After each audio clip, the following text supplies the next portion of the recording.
अस्सलामुअलैकुम, मैं डॉक्टर आयशा अब्बास। मैं आपकी डॉक्टर भी हूँ और डायटिशियन भी। कीटो डाइट लोगों के लिए एक बहुत ही पसंदीदा हैसियत रखती है and they really want to have a keto diet plan, ताकि वो अपना बहुत अच्छे से वज़न कम कर सकें और उनकी यह ख्वाहिश भी बहुत अच्छे से पूरी हो जाती है बिकॉज़ वो जो रिज़ल्ट्स जो वो चाहते हैं वो उनको मिलना शुरू हो जाते हैं। उनका वज़न भी बहुत अच्छे से कम होना शुरू हो जाता है और एक एक महीने में लोगों को अगर हमने कीटो डाइट के ऊपर डाला है तो माशाल्लाह से 10-10 किलो उनके वज़न कम हुए।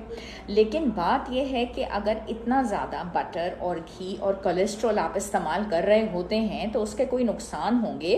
At the end of the day अगर इन लोगों के हम कोलेस्ट्रॉल लेवल्स चेक करवाते हैं तो वो बहुत एलिवेटेड आते हैं और कोलेस्ट्रॉल लेवल्स बढ़ने का मतलब क्या है कि खुदा ना खास्ता आप हार्ट डिजीज़ की तरफ जा सकते हैं। दूसरी बात यह है कि आपके बहुत सारे कैंसर से आप बच जाते हैं अगर आपका ब्लड लॉस होता है, अगर आपका वेट लॉस होता है, आपके ब्लड शुगर लेवल्स भी बहुत अच्छे से नॉर्मलाइज हो जाते हैं अगर आपका वज़न कम हो जाता है। लेकिन कीटो डाइट्स में जब आप इतने ज़्यादा बटर का और घी का और बहुत ज़्यादा प्रोटीन का भी इस्तेमाल कर रहे होते हैं तो उसकी वजह से आपको हेडेक्स और सर में दर्द आपको रहना शुरू हो जाता है, जो आप पेन किलर्स का बहुत ज़्यादा इस्तेमाल करना शुरू कर देते हैं।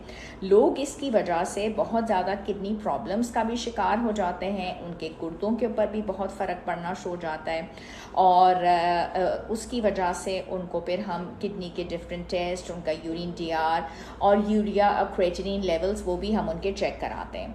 अगर आपके कोलेस्ट्रॉल लेवल्स बढ़ जाएं तो ये कैसे हो सकता है कि आपका हार्ट सही तरीके से काम करता रहे, फिर डायरेक्टली इनडायरेक्टली क्या होगा कि आपके हार्ट की तरफ भी मसाइल आने शुरू हो जाएंगे। तो कोई भी ऐसी डाइट जिसके इतने सारे मसाइल होने शुरू हो जाएं तो इट्स बेटर कि ऐसी डाइट का आप इस्तेमाल करें या ऐसी डाइट आप इख्तियार करें जिसकी वजह से आपको मसाइल ना हो। मैं अपने मरीज़ों को अगर वो बहुत ज़्यादा रिक्वेस्ट करते हैं कि उनको बहुत जल्दी वज़न कम करने की ज़रूरत है तो ऑफकोर्स ठीक है, मैं उनकी ख्वाहिश के मुताबिक उनको कीटो डाइट दे देती हूँ।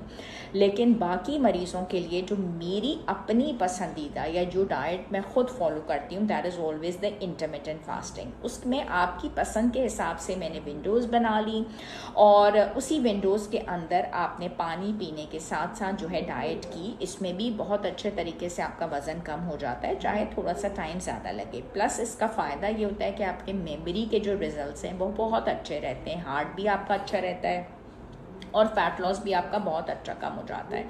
यानी कि आपका हार्ट को कोई नुकसान नहीं हो रहा, आपके मेमोरी के जो रिजल्ट्स हैं वो भी बहुत अच्छे आ रहे हैं और आपका फैट लॉस भी बहुत अच्छा हो रहा है। तो और आपको क्या चाहिए। कई दफ़ा ऐसा होता है कि कभी के बार कोई डाइजेस्टिव इश्यूज़ आते हैं, लेकिन वो भी कोई ऐसे ख़ास कम नहीं। ज़्यादा से ज़्यादा अच्छी इसकी विंडो रहती है 11 to 7 वाली, इसके रिजल्ट्स बहुत अच्छे हैं। अगर आपको लो एनर्जी लेवल्स फील होते हैं इसके अंदर तो आप चाय का, कॉफ़ी का, ग्रीन टी का इस्तेमाल कर सकते हैं बिकॉज आप कोई रोज़ा तो नहीं रख रहे तो इसमें लिक्विड्स तो अलाउड होते हैं। और स्लीप डिस्टर्बेंस हो रहे होते हैं अगर इसकी वजह से, तो हम अपने मरीज़ों को कुछ टाइम के लिए मेलाटोनिन दे सकते हैं और उसका भी कोई साइड इफ़ेक्ट नहीं है। कुछ अरसे के लिए जब आप अपना वेट लॉस कर रहे हैं और कोई स्लीप डिस्टर्बेंस है तो आप मेलाटोनिन का इस्तेमाल कर लें। तो अगर दोनों डाइट्स को लेके हम चलते हैं और इनको कंपेयर करते हैं, like comparing the keto diet and the intermittent fasting diet, so keto diet के साइड इफ़ेक्ट्स बहुत ज़्यादा हो जाते हैं और आईएफ के जो रिज़ल्ट्स हैं निस्बतन बहुत अच्छे हैं और इसके साइड इफ़ेक्ट्स बहुत कम हैं। जो लोग मुझसे रब्ता करना चाहते हैं, मेरे सारे क्लिनिक्स कराची में होते हैं, सैटरडे मंडे 3 से 5 फर्स्ट फ्लोर प्लाजा मॉल और जमेरात को 6 से 8 बजे मैं फर्स्ट फ्लोर प्लाजा मॉल 2 तलवार क्लिफ्टन पे होती हूँ। आप लोग आ सकते हैं, फर्स्ट कम फर्स्ट होता है, अपॉइंटमेंट नहीं चाहिए होता। ट्यूसडे, वेडनेसडे और फ्राइडे 4 से 6 बजे अल खलीज टावर्स में 4th फ्लोर पे। Thank you so much for watching the video and I hope you like it. शुक्रिया, बाय बाय एंड अल्लाह हाफ़िज़।